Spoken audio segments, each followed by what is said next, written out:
Hello दोस्तों, मैं हूं अमरदीप सिंह। आप सभी का स्वागत करता हूं अपने यूट्यूब चैनल CGPSC नॉलेज में। दोस्तों, जो हमारी जनजाति वाली वीडियो सीरीज चल रही थी उसमें आज हम जो जनजाति कवर करने जा रहे हैं वो है बिरहोर जनजाति, जो कि छत्तीसगढ़ की एक विशेष पिछड़ी जनजाति के अंतर्गत आता है। तो इसमें कुछ हम अननोन फैक्ट्स भी देखेंगे, कुछ चीज़ आप जानते रहेंगे। तो ये वीडियो आपके लिए काफ़ी ज़्यादा इन्फॉर्मेटिव होने वाला है। तो अगर आपको ये वीडियो अच्छा लगे तो वीडियो को ज़रूर लाइक कीजिए, क्योंकि आपके लाइक से ही हमको पता चलता है कि आपको वीडियो अच्छा लग रहा है और वही चीज़ हमको मोटिवेट करती है आपके लिए वीडियो बनाने के लिए। तो अगर आपको वीडियो अच्छा लग रहा है तो वीडियो को ज़रूर लाइक कीजिए और अपने दोस्तों के मध्य शेयर भी कीजिए। तो इसके अलावा जो है हमारा टेलीग्राम ग्रुप भी है। अगर आप उसमें ज्वाइन करना चाहते हैं तो उसका लिंक आपको कमेंट बॉक्स में मिल जाएगा। आप वहां से जाके क्लिक करके उस ग्रुप को ज्वाइन कर सकते हैं। इसके अलावा अगर आप सर्च करना चाहते हैं CGPSC नॉलेज, टेलीग्राम में सर्च करेंगे तो आप डायरेक्ट जो है सर्च करके भी उस ग्रुप में ज्वाइन हो सकते हैं, जिसमें डेली कुछ ना कुछ इन्फॉर्मेटिव नोट्स वहाँ पर डाले जा रहे हैं। तो चलिए चालू करते हैं आज का वीडियो और देखते हैं बिरहोर जनजाति के बारे में कुछ महत्वपूर्ण फैक्ट्स।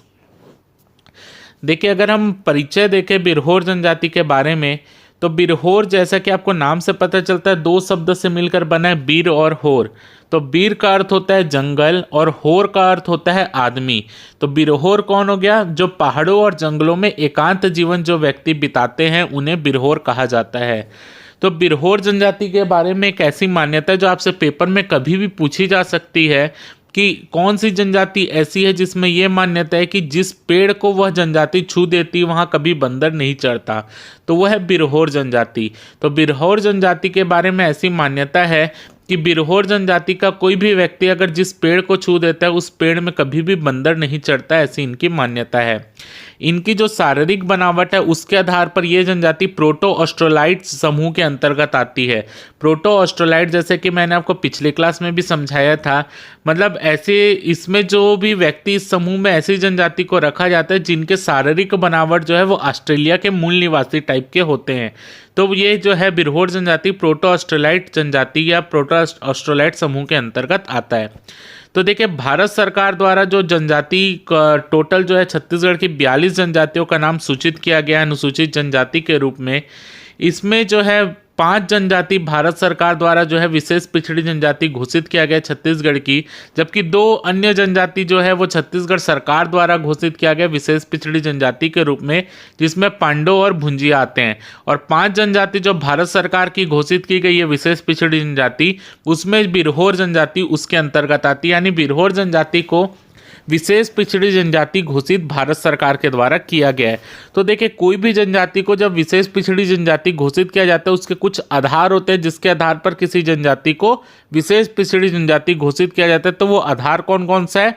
पहला, कि वो जनजाति की जनसंख्या कम होती है, या तो स्थिर जनसंख्या होती है। स्थिर यानी वो जनसंख्या जो एक ही मतलब हर जनगणना में उनकी जनसंख्या उतनी आ रही है, या उनकी जनसंख्या लगातार कम होते जा रही है। तो ऐसी जनजाति को विशेष पिछड़ी जनजाति घोषित किया जाता है जिसकी जो है जनसंख्या या तो रुक गई है, स्थिर हो गई है, या धीरे धीरे कम होते जा रही है। सेकंड आधार होता है कि उनमें साक्षरता दर जो होती है, उनकी जो शिक्षित होते हैं वो बहुत कम होते हैं। तो न्यूनतम साक्षरता दर किसी भी जनजाति को विशेष पिछड़ी जनजाति घोषित करने का दूसरा आधार है। तीसरा है कि कृषि की आदिम तकनीकी, यानी वो जो है वो जनजाति जो है वो आधुनिक कृषि ना करके वो क्या कर रही है, अपनी झूम खेती कर रही है। तो यानी कृषि जिस तरीके से पहले ज़माने में की जाती थी, जंगलों को काट कर या स्थानांतरित कृषि एक स्थान से दूसरे स्थान जाकर, तो वो एक आधार होता है विशेष पिछड़ी जनजाति घोषित करने का। और चौथा आधार होता है आर्थिक पिछड़ापन, यानी वो आर्थिक रूप से भी सक्षम नहीं होते क्योंकि जंगलों में रहते हैं, दूर स्थिर रहते हैं, तो उनका जो है कनेक्टिविटी नहीं रहता, तो उनकी आय के साधन भी बहुत कम रहते हैं। तो ये चौथा आधार होता है विशेष पिछड़ी जनजाति घोषित करने का। तो इसी आधार पर जो है बिरहोर जनजाति को, इन्हीं चारों जो पैमाने उसके आधार पर बिरहोर जनजाति को विशेष पिछड़ी जनजाति का दर्जा दिया गया है।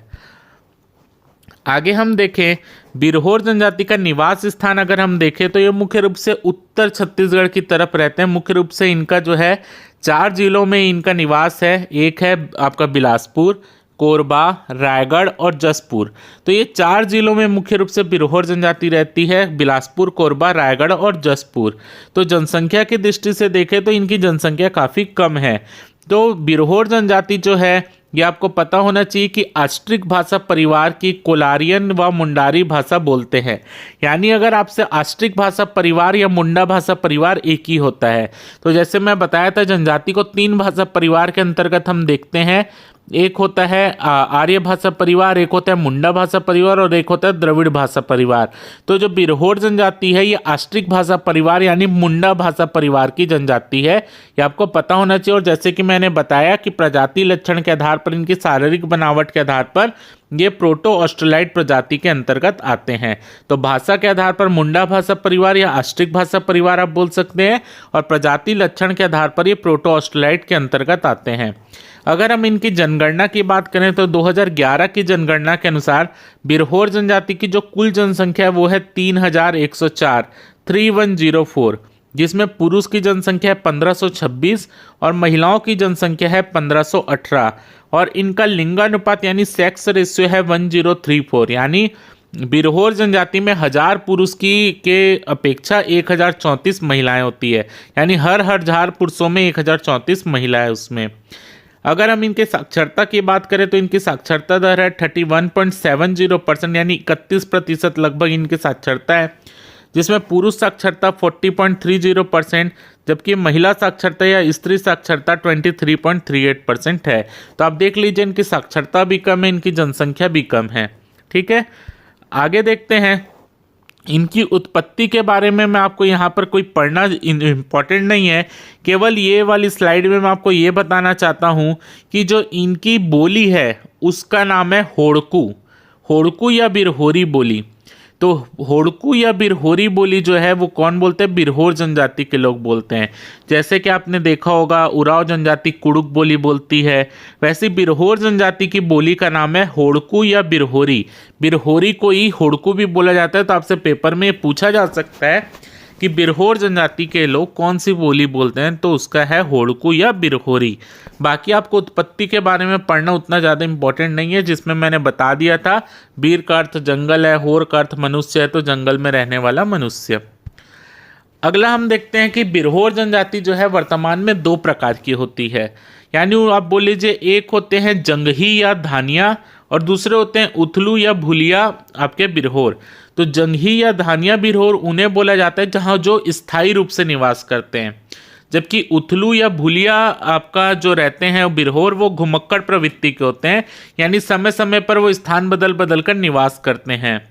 तो इसी के कारण अब के जो स्थायी रूप से रहते हैं यानी जो जंगही या धानिया जो एक जगह में बसे हुए बिरहोर हैं, वो क्या करते हैं, अब जंगलों को काट कर, यानी जहाँ पर जंगल था वहाँ पे कुछ जंगल को काट दिए हैं और वहीं पर अपना खेत बनाकर अब स्थायी रूप से कृषि करने लगे हैं। तो आपको ये भी पता होना चाहिए कि बिरहोर जनजाति के जो लोग जहाँ निवास करते हैं उस पारे को वो टांडा बोलते हैं। टांडा का अर्थ है जहाँ पर बिरहोर जनजाति के लोग सामूहिक रूप से निवास कर रहे हैं ना, घर को नहीं बोल रहे, सामूहिक रूप से जो मोहल्ला है उनको टांडा बोलते हैं। और एक टांडे के अंतर्गत लगभग आधा दर्जन से लेकर 1 दर्जन तक झोपड़ियां होती हैं और झोपड़ी को इन लोग कुड़िया बोलते हैं। तो आपको पता होना चाहिए कि एक टांडे के अंतर्गत 6 से 12 झोपड़ियां होती है, झोपड़ी को इन लोग कुड़िया बोलते हैं। तो इन्हीं झोपड़ी में जो रहते हैं बिरहोर जनजाति के लोग निवास करते हैं। आगे हम देखते हैं कि इनके आर्थिक जीवन के बारे में, यानी बिरहोर जनजाति के लोग अपनी आजीविका कैसे चलाते हैं। तो इनका जो मुख्य कार्य होता है वो शिकार करना, जैसे जंगली कंदमूल, भाजी, जंगली वनोपज को इकट्ठा करते उन्हें बेचते हैं। जिसमें सबसे महत्वपूर्ण काम इनका है मोहलाइन छाल की रस्सी व बांस के टुकना जहुआ बनाकर ये बेचते हैं। याद रखें, मोहलाइन छाल की रस्सी जो आपको फोटो में भी दिख रहा है, मोहलाइन छाल की रस्सी बनाते हैं, बांस के टुकना बनाते हैं और झुआ बनाकर भी ये बेचते हैं। इसके अलावा ये कुछ कृषि कार्य भी करते हैं, जैसे धान, मक्का, कोदो, उड़द आदि को ये बोते हैं। मुख्य भोजन के रूप में चावल, कोदो का पेज, बेलिया, कुल्थी, उड़द की दाल, जंगली कंदमूल व मौसमी साग भाजी ये सब ये खाते भी और ये उगाते भी और खाते भी हैं। लेकिन इम्पॉर्टेंट ये नहीं है कि वो क्या खा रहे हैं, क्या उगा रहे हैं, इम्पॉर्टेंट ये है कि उनका आर्थिक जीवन किससे है। या तो वो जंगल वनोपज को इकट्ठा करके बेच रहे हैं या मोहलाइन छाल की रस्सी व बांस के टुकना झुआ बनाकर ये बेचते हैं। ये सबसे महत्वपूर्ण पॉइंट है जो पेपर में आ सकता है। आगे हम देखते हैं कि बिरहोर जनजाति में क्या होता है, एक युवा गृह भी होता है। जब बच्चे की आयु 10 वर्ष के आसपास होती है, 10 वर्ष से अधिक होती है, तो बच्चे को युवा गृह में भेज दिया जाता है। बिरहोर जनजाति के युवा गृह को गोती आरा या जो है गीती ओना भी कहा जाता है। याद रखिए, युवा गृह जो है बिरहोर जनजाति का, उसे गोती आरा या गोती ओना, ठीक है, या कहीं कहीं पे गीती ओना भी लिखा रहता है।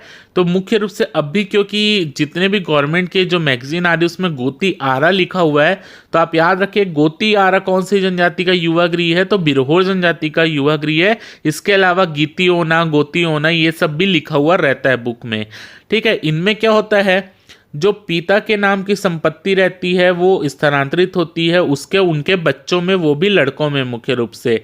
अगर मान लीजिए किसी के 2 या उससे अधिक लड़के हैं, तो जो बड़ा लड़का होगा उससे ज़्यादा संपत्ति मिलती है छोटे लड़के के अपेक्षा।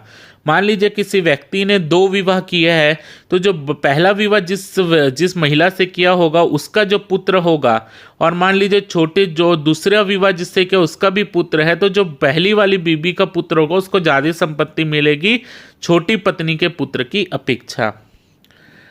ये जो है, अब देखते हैं हम जीवन चक्र। देखिए, बिरहोर जनजाति में जब प्रसव करवाया जाता है तो उसके लिए एक झोपड़ी बनाई जाती है, यानी घर में प्रसव ना करके, यानी बच्चा पैदा जो है घर में नहीं करवाया जाता, बल्कि उसके लिए एक अलग से घर के पास झोपड़ी बनाई जाती है। उस झोपड़ी को कुड़िया या कुरमा कहते हैं, ठीक है। याद रखिए, उस झोपड़ी को कुड़िया या कुरमा कहते हैं, जो आपको दिख रहा है। इसमें ही जो है, जो प्रसव कराने वाली महिला होती है उसे कुसेर दाई या सुईन के नाम से जानते हैं। कुसेर दाई या सुईन माइन भी के नाम से भी जाना जाता है। तो देखिए, जब ऐसा माना जाता है कि प्रसव के 1 माह तक जो महिला जो गर्भवती थी उसको जो है अशुद्ध माना जाता है या अपवित्र माना जाता है, तो इसलिए 1 माह तक जो महिला और जो बच्चा रहता है वो इसी कुड़िया में रहता है, और 1 माह बाद ही वो घर में प्रवेश कर सकते हैं। और 7 दिन बाद, बच्चे होने के 7 दिन बाद, जो कुड़िया में महिला और उसका बच्चा रह रहा है उनको धूप दिखाई जाती है। क्लियर है? तो यहाँ पर इंपॉर्टेंट केवल इतना है कि बिरहोर जनजाति में जो प्रसव होता है वो झोपड़ी में होता है, जिसे कुड़िया या कुरमा कहते हैं, जो आपको दिख रहा है फोटो में। अगर हम इनकी न्याय व्यवस्था की बात करें तो इनकी एक परंपरागत जाति पंचायत होती है। उस जाति पंचायत का जो मुखिया होता है उसे मालिक कहते हैं, ठीक है। आपको पता होना चाहिए, मालिक या मुखिया आप जो बोल लीजिए। तो इनकी भी जाति पंचायत होती है जिसके प्रमुख को जो है मालिक कहते हैं, और यही जो है निर्णय देता है, चाहे वो विवाद से संबंधित प्रॉब्लम आ रही हो, संपत्ति से रिलेटेड प्रॉब्लम आ रही हो, या कोई सामाजिक नियमों को तोड़ा गया हो, तो ये जाति पंचायत ही निर्णय लेती है। क्लियर है? तो यही जाति पंचायत के निर्णय का जो है यहाँ पर पालन किया जाता है इस जनजाति के लोगों के द्वारा। और इसका भी पद वंशानुगत होता है, जो मालिक रहता है वो भी वंशानुगत पद है। इसमें भी जो है पुरुषों को ज़्यादा महत्व दिया जाता है महिलाओं की अपेक्षा, लेकिन महिलाओं से संबंधित मुद्दे होते हैं तो उनको भी शामिल किया जाता है। अगर हम इनके धार्मिक जीवन या लोक कलाओं के बारे में देखें तो बिरहोर जनजाति के जो सबसे प्रमुख देवता हैं उनका नाम है सूर्य देव या सूरज। तो बिरहोर जनजाति के सबसे प्रमुख देवता है सूरज या सूर्य। इसके अतिरिक्त वो बूढ़ी माई, मरी माई, पूर्वज पहाड़, या आप बोल लीजिए महामाया, दरहा बोगा, ये सब की भी पूजा करते हैं, ठीक है। और जब पूजा घर में जो इनका पूजा घर रहता है वहाँ पर कभी कभी बलि भी चढ़ाई जाती है, मुर्गे की, बकरे की, सुअर की। तो आपको पता होना चाहिए, जो सबसे इंपॉर्टेंट पॉइंट है, बिरहोर जनजाति के जो सबसे मुख्य देवता हैं वो है सूरज या सूर्य देव। इसके अलावा जो है ये जादू टोने में भी मान्यता रखते हैं, और इसमें जो मंत्र या तंत्र मंत्र जो व्यक्ति जानता रहता है, यानी जो जादू टोना जानता रहता है, जो जड़ी बूटियां देने का काम करता है, उसको ये पाहन बोलते हैं। तो मंत्र तंत्र के जानने वाले को ये पाहन बोलते हैं। बिरहोर जनजाति के लोग कर्मा, फगुआ, बिहाव नाच आदि भी नाचते हैं, यानी कर्मा नृत्य करते हैं, फगुआ नृत्य और बिहाव नृत्य इनके द्वारा किया जाता है। इसके अलावा इनके प्रमुख वाद्य यंत्र में नगाड़ा, मादर, ढोल, लोहरी, डफली, टिमकी आदि आते हैं। अगर आप ये नहीं भी पढ़ेंगे आपका चल जाएगा, बस आपको याद रखना है जो मैंने ऊपर बताया। प्रमुख देवता सूरज हैं, तंत्र मंत्र के जानने वाले को पाहन कहते हैं, और इनके जो है ये कर्मा नृत्य, पगुआ, बिहाव नृत्य करते हैं। इसके अलावा अगर हम इनके त्यौहार की बात देखें तो ये नवाखानी त्यौहार बनाते हैं, छिरछिरा मनाते हैं, ये इनका प्रमुख है। तो यही इतना ही फैक्ट था बिरहोर जनजाति के बारे में जो पेपर की दृष्टि से आपसे पूछा जा सकता है, उसको मैंने यहाँ पर शामिल करने की कोशिश की है। तो उम्मीद करता हूँ कि आपको ये वीडियो अच्छा लगा होगा, कुछ नई जानकारी आपको मिली होगी। अगर आपको ये वीडियो अच्छा लगे तो वीडियो को ज़रूर लाइक कीजिए, चैनल को सब्सक्राइब कीजिए, ज़्यादा से ज़्यादा अपने दोस्तों में शेयर कीजिए। फिलहाल के इस वीडियो में सिर्फ इतना ही। जय भारत, जय छत्तीसगढ़।